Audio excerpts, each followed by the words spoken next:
आप सभी दर्शकों को बहुत बहुत बंदगी। जय सिया राम। जय जय। आज हमारे समक्ष दो महानुभाव हैं।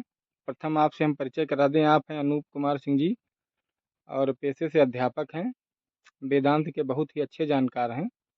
और दूसरे हैं महाराज जी कर्मेंद्र दास जी, जैसा कि आप इनसे कई बार मिल चुके हैं। और आपस में यहाँ सत्संग हो रहा था, थोड़ा बातें भी हो रही थी, लेकिन हम एक प्रश्न पूछना चाह रहे थे, तो हमने सोचा कि उस प्रश्न को, क्योंकि जनहित में भी है और जो साधना करते हैं लोग उनके लिए तो बहुत ज़रूरी है, इसलिए वो प्रश्न हम पूछ रहे हैं आप दोनों लोगों से कि सर्वप्रथम हम महाराज जी से ही पूछेंगे। हम चाहेंगे कि थोड़ा संक्षेप में ही उत्तर दें। जो है महाराज जी, ये बताइए, जैसे आप अभी दोनों लोग बात कर रहे थे, तो जो सच्चाई है रियल में, जैसे कि हम किताबों में पढ़ते हैं और ये ज्ञान बटोरते हैं, तमाम ऐसी किताबें हैं जिनसे हमें तमाम ज्ञान प्राप्त होता है और परम सत्ता का की जो चर्चा होती रहती है, वास्तव में कभी आपने आभास किया है या फिर ऐसे ही किताबें पढ़ करके या संगत के द्वारा या कुछ ऐसे ही आप अपनी बातों को बताते रहते हैं? सबसे पहले आपको सादर बंदगी। देखिए, ऐसा है कि अगर वास्तविकता से हम बताएं तो हमने ज़्यादा अधिक ग्रंथों का अध्ययन नहीं किया है, क्योंकि ग्रंथों का अध्ययन करने में हमको जो अपनी हृदय की सच्चाई है, थोड़ा सा उबाऊपन हमें लगने लगता है। हमें जो भी हम हमारे मुख से आपने सुना है आज तक, वो गुरुदेव भगवान की कृपा और बड़े समर्थ सदगुरुदेव जगजीवन साहब की कृपा रही है और हमारे स्वयं के अनुभव रहते हैं। जी जैसा कि और जो अध्यात्म में जो अनुभव होते हैं, उसको बताया नहीं जाता है, उसको गुप्त रखा जाता है। जी हाँ, उसको वो किसी कृपा पात्र शिष्य को ही या तो बताया जा सकता है या तो फिर गुरुदेव के समक्ष उसको प्रस्तुत किया जाता है या गुरु भाई के समक्ष व्यक्त किया जाता है। परंतु महाराज जी, इतना तो कह ही सकते हैं कि हमें आभास हुआ है कुछ न कुछ। हाँ, हमने अवश्य आपके एक वीडियो में बताया था कि जो क्योंकि हम योग मार्ग के तो पथिक हैं नहीं, हम भजन मार्ग के पथिक हैं। जी और हमने एक वीडियो में आपको बताया था कि अगर कोई व्यक्ति नाम स्मरण करता है तो उसको किस प्रकार से आभास होता है और क्या होता है। जैसा कि जी जो मुझे आभास हो चुका है मैंने वही व्यक्त किया है। जी जी। जी।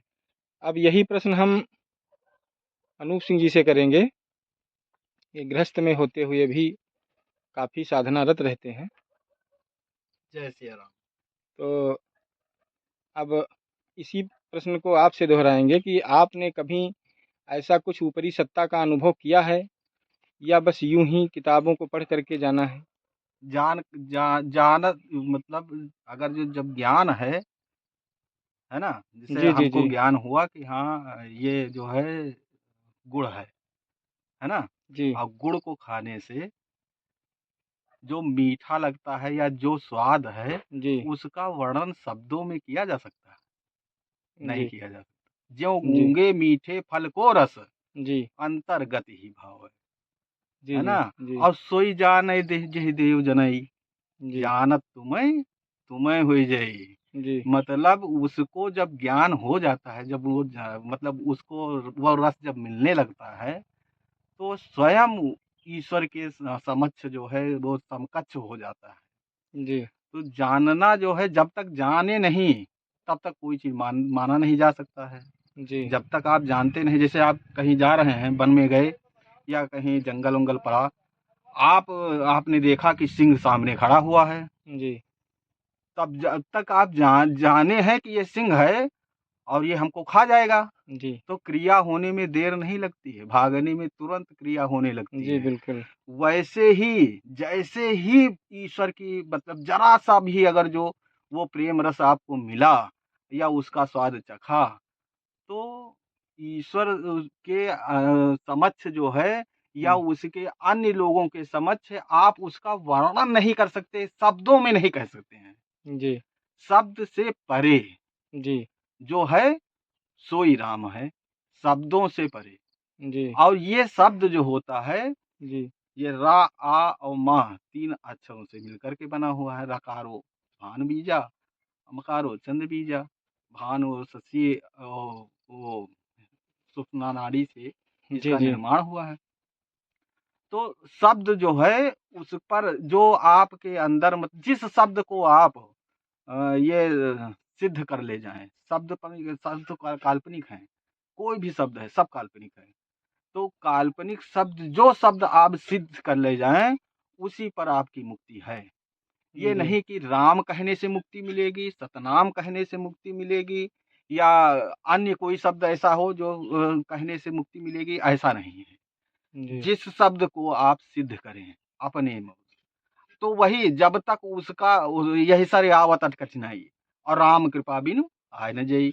इस जो है सरोवर पर आने के लिए बहुत कठिन वो है, जी, जी। बहुत कठिन का नाना तरह के जाना वो जंजाल हैं, सांसारिक हैं, ये सारी चीजें जब हैं वो वहां पर पहुंचने नहीं देती हैं। लेकिन जब उसकी कृपा होती है, जी, जन्म जन्म मुनि जतन कराही, जी, अंत राम कही आवत नहीं। तो जी, जन्म जन्म तक ये जो मुनि जतन करते हैं, लेकिन अंत में राम नहीं। लेकिन वो जो नारायण नारायण कहते हुए, नारायण जी। नारायण अंत में उसका जो है ना, वो लड़का नारायण था, उसका नाम लेते लेते और उसको जो है मुक्ति मिल गई, जी, हजामिल, वो जी। मुक्त हो गया। नहीं, थोड़ा तो हम आपको यहाँ पर रोकना चाहेंगे। जैसे हमने पहले ही आपसे कहा था कि जैसे किताबों में जो ज्ञान लिखा हुआ है, जिसको हमने पढ़ा है और जाना है, जी उसके इतर हाँ हम आपका निजी अनुभव पूछ रहे थे हम्म। कि इसके बारे में क्या तो है? हम अपना निजी अनुभव ही तो बता रहे हैं कि सोई जाने जय जय जनाई और जानत तुम्हें तुम्हें रह जाई। जिम गुए मीठे फल को रस अंतर्गत ही भाव। जी, तो हमको जो है जो रस मिला है जी, उसका हम वर्णन नहीं कर सकते हैं। जी। यही हमारा जो है उत्तर है तो इसका। जो साधारण व्यक्ति है, हम्म, महाराज जी, वो फिर कैसे पहुँचे यहाँ तक? साधारण व्यक्ति। जैसे जो जान जाता है वो बताता नहीं है जी। और जो बताता है वो जानता नहीं है, जी। तो इसके बीच का कोई रास्ता है? बीच का रास्ता है कि सबसे पहले तो किसी एक जो है नाम को आधार मान करके उसका पूर्ण विश्वास के साथ में सुमिरन प्रारंभ कर दे। जी, जी, जब तक सुमिरन नहीं होगा जी, तब तक कि उसको कृपा नहीं प्राप्त होगी। जी, और जैसा कि लोग होता है कि कोई हमको बताए तब हम करें। जी, सुमिरिय नाम रूप बिनु देखे, जी, आवत हृदय स्नेह विषय। जी, नाम की उपासना बिना रूप और रेखा आकार आकृति को देखे बगैर, किसी का चिंतन किए बगैर जी, आप नाम का स्मरण करना प्रारंभ कर दें और विश्वास ये रहे कि हमको यही नाम भवसागर पार कराएगा। जब तक जी, ये विश्वास नहीं अटल होगा, दृढ़ तब नहीं तक। होगा, जी, तब तक ये साधक को उपलब्धि मिल ही नहीं सकती। आत्म उपलब्धि तो बहुत दूर है, उसको जीवन में किसी भी प्रकार की उपलब्धि नहीं प्राप्त हो सकती जब तक जी, उसको विश्वास ना हो। जी, अगर कोई भी बच्चा अगर विद्यालय में ही जाता है अध्ययन करने के लिए, जब तक शिक्षक के उसको ऊपर उसको विश्वास दृढ़ नहीं होता है, जी, जी, तब तक उसको अध्ययन में उपलब्धि नहीं मिलेगी। तो जी, कहने का भाव ये है कि पहले विश्वास होना चाहिए। जी, श्रद्धा और विश्वास जी, जी, दोनों ही अध्यात्म के रथ के जो है पहिए हैं। श्रद्धा कभी घट सकती है, कभी बढ़ सकती है, लेकिन जब तक लेकिन विश्वास जो होता है वो घटता बढ़ता नहीं है। जी, तो विश्वास और श्रद्धा के साथ में नाम का स्मरण होना चाहिए। जी, और अगर श्रद्धा धर्म के प्रति है, लेकिन अगर विश्वास उसमें नहीं है, जी। तब भी कल्याण नहीं होगा, तो वहां पर अधर्म हो जाएगा। अच्छा, अब इस पर थोड़ा आपसे पूछेंगे। जैसे महाराज जी ने कहा कि विश्वास अगर है, हम्म, इसमें श्रद्धा और विश्वास होना बहुत ज़रूरी है। हम्म, हम मानते हैं कि जिस तलवार में अगर धार है हम्म।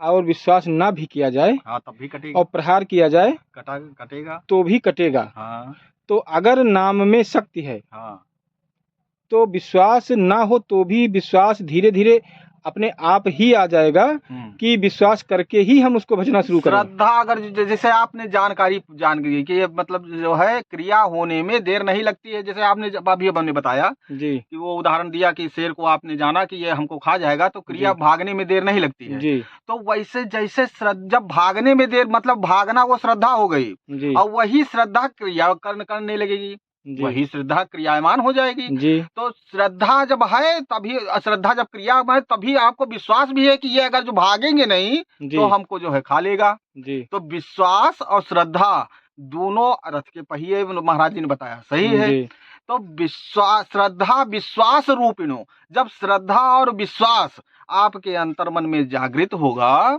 तो वही रूप स्वयं सामने दिखाई पड़ेगा ईश्वर का, जो रूप तो आप जो हम है ये कल्पना चाह रहे करते हैं कि हैं। हम पहले विश्वास करें कि पहले हम श्रद्धा से भजें। नहीं, पहले आप जाने, जब तक आपको ज्ञान नहीं होगा, जब तक आप जानकारी उसका नहीं लेंगे, जी तब तक आपको न श्रद्धा होगी न विश्वास, कोई भी चीज हो। जब श्रद्धा तभी उत्पन्न होगी जब आप उसको पूरी तरीके से जानेंगे कि इससे हमारा फायदा है कि नुकसान है, कि ये हम हमारा हित कर सकता है, कि हम इसके साथ रहेंगे तो हमारा हित हो सकता है। जब तक ये जानकारी नहीं होगी, जी जी तब तक जो है ये श्रद्धा और विश्वास ये उत्पन्न नहीं हो सकते हैं, जब तक ज्ञान नहीं होगा। और ज्ञान जो है वो होना अनिवार्य है। जब तक ज्ञान है, ज्ञान होता है, ऐसी बात नहीं ज्ञान अखंड एक सीताबर और माया बस जीव सचराचर। ज्ञान जो है वो अखंड है, वो खंडित नहीं किया जा सकता है किसी भी जन्म में। जी जन्म कोटि करोड़ों जन्म में आपका ज्ञान जो है वो खंडित नहीं हो सकता है। और वही सीतावर राम जो है वही ज्ञान है, वही जो है उसको पाने के लिए मनुष्य जो है कई योनियों के बाद ये जो है शरीर मिलता है। बड़े जी। भाग मानुष तन पावा, सुर दुर्लभ सब ग्रंथन अब गावा। महाराज जी जैसे आपने बताया, हम्म, मास्टर साहब ने बताया कि सबसे पहले विश्वास और श्रद्धा के पहले हमको जानना पड़ेगा। हम्म। तो अब हम जाने कैसे, इस पर थोड़ा आप प्रकाश डालिए। जानेंगे, जैसे कि जानने के लिए हमको गुरु के पास जाना पड़ेगा। गुरु गुरु का कहने का तात्पर्य ये है कि गुरु जो उपदेश कर दे। जी गुरु, और मैंने कई वीडियो में आपको कहा कि गुरु और सदगुरु दो अलग अलग हैं। जी गुरु एक वो होता है जो व्यवहारिक रूप से ज्ञान देता है, जो जी वो चाहे कि जो है ग्रंथों का अध्ययन करके दे, चाहे जैसे भी दे। सदगुरु वो है जिसने उसका प्रैक्टिकली ज्ञान अर्जित कर रखा है। जी तो कहने का भाव है, जब गुरु के पास हम जाएंगे तो गुरु ही बताएगा और गुरु ही उस नाम के फल को समझाएगा कि इसके जपने से ये फल मिलेगा, तभी विश्वास उस पर दृढ़ होगा। और जब विश्वास दृढ़ होगा और विश्वास के साथ में साधक उस नाम का स्मरण करेगा, सुमिरन करेगा, भजन करेगा, तो जैसे जैसे वो जो सुमिरन करेगा तो उसके जीवन में स्वयं वो आनंद की अनुभूति होने लगेगी, तो नाम के प्रति श्रद्धा अपने आप बढ़ने लगेगी। वो श्रद्धा कभी क्षीण नहीं हो सकती। जो श्रद्धा विश्वास के साथ आती है वो क्षीण नहीं होती है। और जो श्रद्धा के साथ, श्रद्धा घट बढ़ सकती है लेकिन विश्वास के साथ श्रद्धा जो जुड़ी हुई है तो घट बढ़ सकती नहीं है। जी इसके लिए हमको गुरु के पास जाना पड़ेगा। गुरु ही तो नाम को बताएगा। अच्छा, ये नहीं है कि हम किसी जो है मठाधीश के पास जाएँगे या किसी जंगल में बैठे हुए गुरु के पास जाएँगे। अगर किसी के मुख से हम चलते-फिरते, उठते-बैठते अगर हमने सुन लिया, कबीर साहब तो रामानंद जी जा रहे थे और उनके सीढ़ी के ऊपर उनके ऊपर पैर पड़ गया, उनके मुख से राम, राम निकल पड़ा, तो उसी को गुरु मंत्र उन्होंने मान लिया। तो कहने का बाद चलते-फिरते अगर कहीं से हमको नाम मिल रहा है कि, और कोई बता रहा है कि इसका स्मरण करने से ये होता है, तो अगर हम उसका स्मरण करना प्रारंभ कर देते हैं, तो एक ना एक दिन हमको जो है सद्गुरु की प्राप्ति हो जाएगी और उसका वो बोध करा देंगे कि नहीं, ये इसमें क्या रहस्य छुपा हुआ जी जी जी। अब जैसे आपने बताया कि सदगुरु जानने के लिए सदगुरु के पास जानना है। पड़ेगा। हाँ अब थोड़ा आपसे प्रश्न है जी। कि जैसे जो पढ़े लिखे लोग हैं या जो ज्ञान विज्ञान जो किताबें जिन्होंने पढ़ी है या जिन्होंने सत्संग किया है, हाँ, उनकी तो चलो हम मानते हैं कि कुछ बहुत तो गुरु या सदगुरु के बारे में जानते हैं। लेकिन जो आम आदमी है, जो अपना जो नित्य कार्य करता है और अपना मेहनत का करता है और खाता है और सोता है, अगर वो सोचे तो वो कैसे करे? देखो, गुरु जो है, आपने महाराज जी ने जो बताया, वास्तव में गुरु ब्रह्मा गुरु विष्णु गुरुदेव महेश्वरा, जी गुरु साक्षात परब्रह्म, तस्मै श्री गुरुवे नमः। तो गुरु जो है, जब से मानव का जन्म होता है ना? तो जी जी पहले पहले कौन गुरु है? माता उसकी, जी है ना? उसके बाद धीरे-धीरे जब वो बढ़ता है, तो उसको जो है माता-पिता का प्यार, दुलार और वो सारे संस्कार जो है, माता-पिता के द्वारा दिए जाते हैं बच्चे को, जी जी ठीक? और जब आगे और बढ़ा, तो उस जैसे माता-पिता अगर जो ज्ञानी हैं या उनको ज्ञान है, ईश्वर के प्रति श्रद्धा है, तो उसी प्रकार उसका ज्ञान जो है, वो ज्ञान अपने बच्चों को ट्रांसफ़र करते हैं, जी, देते हैं, बताते हैं कि हाँ, ऐसा करने से जो है ईश्वर के प्रति श्रद्धा रखने से, ईश्वर के प्रति विश्वास रखने के आप जीवन में हमेशा सक्सेस रहेंगे, सफल होंगे। तो ये जो है गुरु जो है पल-पल, क्षण-क्षण जी, हर समय गुरु जो है साथ नहीं छोड़ता है जीव का। वो जी, रूप चाहे जो हो, चाहे माँ का हो, चाहे पिता का हो, क्या बात चाहे वो स्वयं वो कॉलेज जाता है वहाँ के गुरु हों। जब पल-पल चाहे वो सत्कर्म सीखता हो, तब भी गुरु की आवश्यकता है। अगर जो दुष्कर्म कर रहा है फिर भी गुरु वहाँ मिले, उसको दुष्कर्म और सत्कर्म करने के है? जी, पल-पल जब तक वो बढ़ता रहता है, जिसका-जिसका संगत करता है, जिसके-जिसके साथ रहता है, वो उनसे सीखता ही है और पल-पल वो हर क्षण पूरे जीवन में सीखता ही रहता। तो गुरु जो है एक पल के लिए जीव को मतलब अपने जो वो होते हैं, शिष्य होते हैं, उनको नहीं छोड़ते, कभी, जी, किसी क्षण भी नहीं छोड़ते हैं। और गुरु के ऊपर संदेह करना सबसे बड़ा जो है पाप भी जी, है। जी, जी, क्यों? एक बार नारद जी जा रहे थे तो वहाँ आए तो अ, भगवान विष्णु और लक्ष्मी जी बैठे हुए थे शेषनाग की शैया पर। तो नारद जी ने कहा जब नारद जी चले गए जी, तो विष्णु जी ने कहा कि इनका जो है जहाँ बैठे हुए थे, इनके जहाँ स्थान जो है साफ कर दिया जाए। जी, अच्छा उसी वक़्त नारद जी वो लक्ष्मी जी उसको साफ कर रही थी तब तक नारद जी फिर लौट आए। हाँ, पुनः वापस आ गए। उन्होंने देखा कि जहाँ मैं खड़ा था या जहाँ वो स्थान जो है वो लक्ष्मी जी साफ कर रही हैं, ऐसा क्यों? अब उनको बड़ा अंतर्ग्लान हुई कि हम जो है इतने पापी हैं कि यहाँ पर आने से और मेरा स्थान जो है वो गंदा हो जाता है। जी, जी, तो उन्होंने पूछा महाराज ऐसा क्यों? तब उन्होंने कहा आपने गुरु नहीं किया। जी, तो गुरु करने नहीं करने वाला जो प्राणी है, वो वो गंदगी में मतलब उसको बिल्कुल, बिल्कुल। उसमें विकृतियाँ रहती हैं, तो विकृतियाँ जब तक साफ नहीं होंगी जी। वो जहाँ-जहाँ जाएगा वो विकृतियाँ ही लेकर अच्छा, जाएगा। इसी बात पे थोड़ा एक छोटा-सा प्रश्न है जी, कि मान लीजिए हमें आध्यात्मिक आभास होता है जी।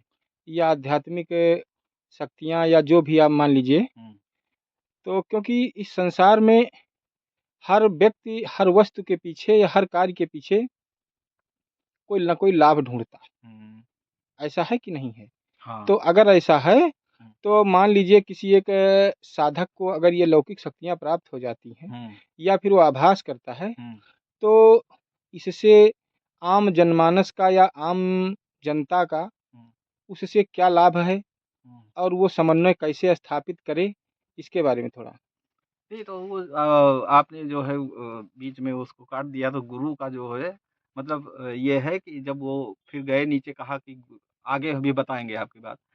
तो गुरु जब वो गए नीचे नारद जी गए, कहा गुरु करने के लिए तो एक वो मछुआरा था। हुँ, हुँ, हुँ।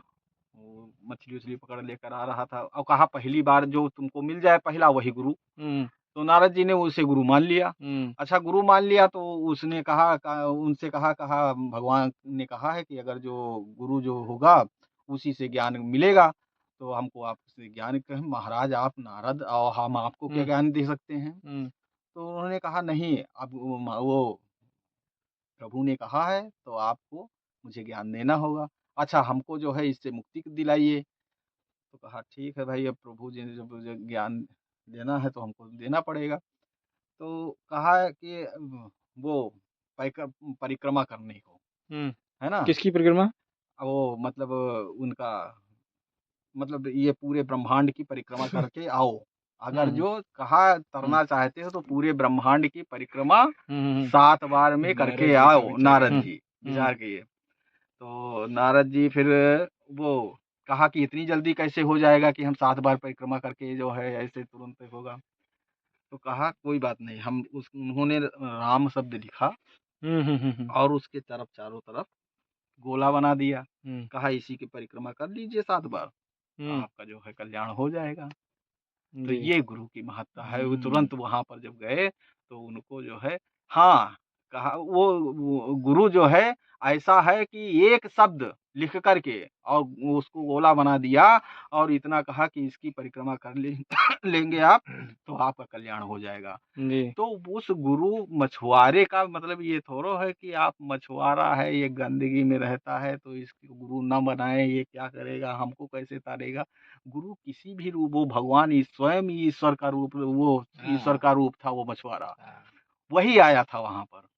तो हुँ, उस परीक्षा में नारद जी सफल हुए, जी, जी, क्योंकि वो ज्ञानी थे, वो जानकार थे। और जब तक ज्ञान नहीं है तब तक फिर जो है कल्याण नहीं है। हमारे कहने का यही तात्पर्य जी। महाराज जी, हमारा प्रश्न वहीं पर रुका हुआ है। आप उस पर थोड़ा अपनी बात रखिए कि अगर मान लीजिए व्यक्ति को ऐसा कुछ होता है, उसे ज्ञान भी प्राप्त हो गया और वो इस लौकिक संसार की जो सत्यता है उसको भी जान गया, तो उसका व्यक्तिगत रूप से तो कल्याण हुआ, ठीक है? लेकिन व्यक्तिगत रूप के कल्याण होने के साथ-साथ समाज का उससे क्या लाभ हुआ? समाज का भी तो कल्याण होना चाहिए। ऐसे तो लोग अपना करके जो है भजन-पूजन और निकल जाएँगे, तो फिर ये समाज का क्या होगा? प्रश्न वही है। समाज समाज का ये कल्याण होगा कि जैसे कोई व्यक्ति है, अपने घर में एक जो है सांसारिक आपको उदाहरण दे रहे हैं जी, कि जैसे कोई व्यक्ति है अपने घर में एक बल्ब को लगा देता है द्वार पर। जी, अब कनेक्शन उसने लिया है बिजली का, जी, बल्ब उसका है, जी, उसने अपने प्रकाश के लिए लगाया है, जी, लेकिन जब वो प्रकाश फैलेगा तो जी, अगल-बगल के लोग भी उससे प्रकाशित होंगे, जी, उनको भी उसका लाभ मिलेगा। जी, उसी प्रकार से जब कोई साधु या कोई साधक भजन करता है, भजन जी, करने के बाद में उसको आत्म ज्ञान की तो प्राप्ति होती है, उसका आत्म कल्याण तो होता ही होता है। जी, लेकिन उसके जो भजन का जो प्रभाव होता है, जी, वो संपूर्ण वातावरण में जैसे जी, जी, जैसे वायु होती है, जो वायु और वायु जिधर से निकलती है तो अगर जो है सुगंध युक्त वृक्ष को स्पर्श करके निकल जाती है, लेकिन दूर तक जाती है तो उसका जो है जितने भी व्यक्ति मिलते हैं उनको जो है आनंदित और आह्लादित करती है। जी, उसी प्रकार से जो भजन का जो प्रभाव है, जी, वो जब समाज में फैलता है, तो उसके सानिध्य में आने वाले जो जो भी जीव हैं, उनकी वृत्तियाँ बदल जाती हैं क्या बात! और जिनके विचार बदल जाते हैं और जी, जिनका विचार बदल जाता है, जी, उसका जीवन बदल जाता है। जी, जिसका विचार बदल जाता है, उसका जीवन बदल जाता है। इसीलिए प हमारे साधु संत ऋषि मुनि ऋषियों ने ये कहा कि जो है जाकर के जो भी यज्ञ, तप, भजन, पूजन इत्यादि सुमिरन भजन किया जाता है, घर में किया जाता है, यद्यपि उसका लाभ मिलता है, लेकिन अगर किसी तपोस्थली पर जाकर के किया जाए तो उसका सहस्त्र गुना फल मिलता है। जी, क्योंकि वहाँ का जो वातावरण है, वहाँ की जो वायु में वहाँ की जो चारों तरफ एक जो आभा मंडल बना हुआ है, जी, उसमें वो तपस्या का जो रेडिएशन है वो फैला हुआ है। जी, उससे मन बहुत जल्दी केंद्रित होता है। जी, जी, मन को साधने में और जो है अपने विचारों को शुद्ध करने में जो है बहुत ज़्यादा उसमें लाभ होता है। कारण क्या है कि अंगुलीमाल का आप उदाहरण ले लीजिए, महात्मा बुद्ध थे, भजन तो महात्मा बुद्ध ने किया था, लेकिन जी, विचार दर्शन होते ही अंगुलीमाल का बदल गया था। जी, तो जो भजन का प्रभाव है, वो सामने वाले के विचारों में परिवर्तन लाता है और जी, जिसके विचार बदल गए, उसका संपूर्ण जीवन बदल जाता है। तो ये जी, विचारों का परिवर्तन है। चाहे भगवान के जो है कथा को श्रवण करके विचारों में परिवर्तन होता है और वहीं पर जो है संत के समागम संत जी, के पास जाने से विचारों में परिवर्तन होता है। जी, जी, जी, जी, और इसी के लिए स्वामी दयानंद सरस्वती जी ने कहा था कि जिसके समक्ष जाने से तुम्हारे हृदय में परिवर्तन होना प्रारंभ हो जाए तो समझ लीजिए वो साधारण व्यक्ति नहीं है।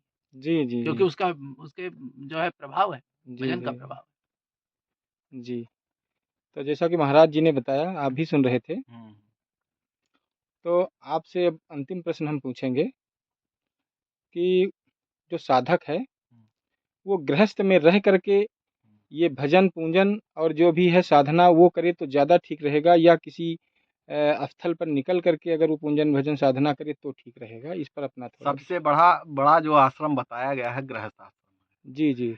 और गृहस्थ आश्रम में रह करके सारी जिम्मेदारियों, अपनी पारिवारिक जिम्मेदारियों को पूरा करते हुए जी, यदि जीव थोड़ा समय निकाल करके जी, क्षण भर जी, के आधे पल तक, जी, अगर जो एक बार 24 घंटे में वो एक बार केवल सुमिर ले भगवान को जी, मन से, जी। मतलब इसमें एक ना है छल कपट और सुने माया हैं। वहां जी, पर जी, ना हो, जी, केवल अपने मन से शुद्ध सात्विक मन से अगर जो ओ, होए तरन तारन त्यो बारक नाम जपत जग जाना वाल्मीकि भय ब्रह्म ब्रह्म समान। समाना। तो वही बात है कि जो है थोड़ा नाम जपने का मतलब ये है कि गृहस्थ आश्रम में रहते हुए थोड़ा समय निकाल करके यदि ईश्वर के प्रति उसकी सच्ची श्रद्धा है वाह! तो उसका कल्याण एकदम निश्चित जी, है। जी, जी। एक शिवलिंग था, वहाँ पर जो है एक लकड़हारा था, वो जो है उसके अंदर वो था कि ये हमारा एक काम नहीं पूरा किए हैं, इनका रोज़ जल चढ़ाते हैं, लेकिन हुँ, इन्होंने हमारा कहना नहीं माना है, अब इनको 4 लाठी दिन भर में जब तक मार नहीं दूँगा, तब हुँ। तक खाना नहीं खाऊँगा, है ना? क्या बात है। तो रोज़ प्रतिदिन यही करता रहता है। एक दिन वो भूल गया, जी, अचानक खाना खाने जैसे बैठा, क्योंकि गृहस्थी का बहुत बड़ा जंजाल था, जी, जी, उसमें जी। जो है कार्य करते-करते वो भूल गया जी। और एक दिन खाना खाने बैठा, तब अचानक उसको याद आया कि आज तो उनको लाठी नहीं पड़ी, है ना? जी। तो खाना छोड़ करके उनको लाठी मारने शिवलिंग पर वो गया और जैसे उसने जो है मारा उनको, वैसे साक्षात क्या बात है। प्रकट हुए उनके सामने, कहा जी। कि हम आपसे बड़े बड़े प्रसन्न हैं। ऐसे भगवान हैं हमारे, ऐसे भगवान हैं वाह! कि वो कहते हैं मतलब आप भाव, कुभाव, अलख, आलस हो, नाव जपत मंगल दिस्त हो। भाव से जपिए, कुभाव से जपिए, अरे झिकिया के जपिए। जपिए और आलस्य से जपिए, जी। है ना? अगर जो कहीं ये गृहस्थ में सारी ये तीनों चीज़ें होती हैं, भाव से भी जपना हो भाव, क्योंकि गृहस्थ में सब कभी-कभी उलझनें बहुत जी, जी, ज़्यादा होती हैं जी। और काम पूरा नहीं हुआ, हाँ, तो तो कुभाव कुभाव भी आता है। बिल्कुल आता है। और अलग मतलब चलो आज जो है इतना काम हो गया, नहीं हुआ है, चलो आज जो है इनका इनाम फिर ले लेते हैं। जी, जी, जी। आलस्य में भी पड़े हैं, जी। सो रहे हैं, फिर भी चलो 4 बार नाम ले लेते हैं। जी, जी। नाम जपत मंगल दिस्त सहु। लेकिन जी। इनकी कैटेगरी भी है, भाव से ध्रुव ने भजा, हाँ। पहले उस कैटेगरी पर आप पहुँचिए, भाव से ध्रुव ने भजा, जी। तो उनको परमात्मा की गोदी मिली। जी। कुभाव से रावण ने भजा, जी। है ना? भजा परिणाम उसने भी, हाँ, परिणाम देखिए। परिणाम उसका जो है उसको जो है मुक्ति हाँ। मिली। हुँ। और अलख मतलब प्रहलाद ने हुँ। ज जो है हाँ, चलो, देखा नहीं कभी हाँ, वो बचा। कभी देखा नहीं, तब वो हरि हरि कहा किया, उसके बाद जो है चलो देखेंगे फिर क्या हुआ। और हुँ। वो जो जब उसने कहा कि हाँ, इसमें जो है खंभे में है भगवान जी, तेरा, जी, जी। तो उसने कहा हाँ, है और भगवान प्रकट हुए। फिर आलस्य में कुंभकर्ण, जी। कुंभकर्ण जो है आलस्य में फँसता था। जी। इन सारे जितना नाम हमने लिया है, इन सभी का कल्याण हुआ, मुक्त हुए, जी। है ना? तो ये जब तक ये शक्ति आपके अंदर आएगी नहीं, या तो भाव, कुभाव, अलख, आलस हो, मतलब ये कैटेगरी आप उस स्तर पर पहुँचे, जी। या तो कुंभकर्ण बने, या तो रावण बने, या फिर ध्रुव बने, या प्रहलाद बने, जी। है ना? जी। इसमें जो है और रावण सबसे बड़ा विद्वान था, जी, इसमें जी। कोई भी जो है शंका नहीं बिल्कुल। है ना? लेकिन वो कुभाव से बचता था उनको। वो जहाँ राम रन हतौ पचैरी, जी, जी, है जी। ना? ये जी। बताता था।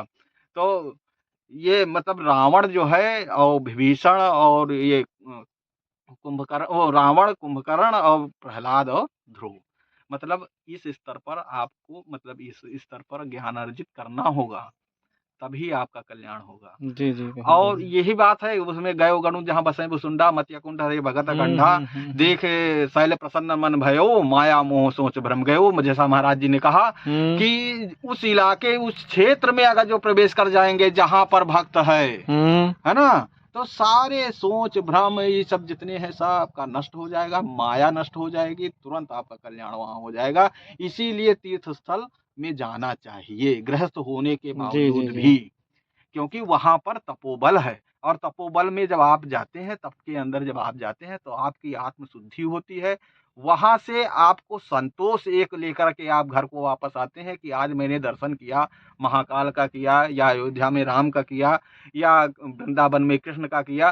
तो वो जो है संतोष जो है, वही जो है भक्ति का कारण बनता है, और वही जो है वहीं से दीप भक्ति का हुँ। प्रज्वलित होता है। धीरे धीरे गृहस्थ में रह करके आदमी जो है भगवान की तरफ बढ़ता ही जाता है। जी, जी, यही जी। गृहस्थ आश्रम का सबसे बड़ा फल है। महाराज जी, कुछ संदेश आप देंगे बस यही भक्तों को? संदेश है सबको, बार-बार हम कहते रहते हैं और एक ही कार्य हम करते हैं और हमको कुछ आता जाता है नहीं ज़्यादा, कि केवल जो है भगवान के नाम का स्मरण श्वास-प्रश्वास, लेता रहे। हाँ, किया जाए जब भी है, इसका यत्न करे साधक, जब भी बैठे एकांत स्थान में बैठ करके। देखिए, एकांत स्थान की आवश्यकता इसलिए है कि आप गृहस्थी में भी कर रहे हैं, लेकिन जो है शुरू-शुरू में मन इतना दृढ़ नहीं होता है जी, कि जी, आप किस बैठे और तुरंत समाधि लग गई, तुरंत सूरत लग गई। जी, सूरत को जगाना पड़ता है, ये जी, सूरत सोई हुई है। तो इसके लिए थोड़ा-सा एकांत स्थान में जा कर के और अपने श्वास पर ध्यान करें और उसी श्वास पर नाम को चढ़ाने का जो जी, है प्रयास करें। बस शुरू-शुरू में यही साधक करे, बस इसी से उसका बहुत बड़ा आत्म कल्याण होने वाला है। जी, जी।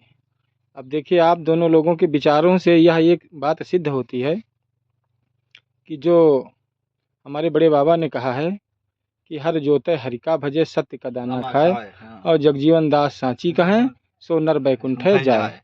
तो गृहस्थ जीवन में रह करके आप भजन सिमरन कर सकते हैं और इससे कोई भी दो राय नहीं है।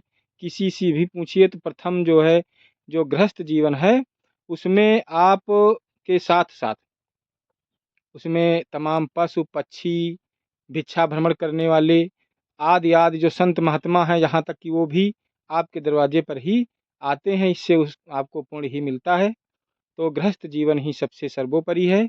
हमारा सत्यनाम पंथ जो कहता है कि गृहस्थ में रहकर ही नाम उपासना की जाए तो वही सर्वोपरि है।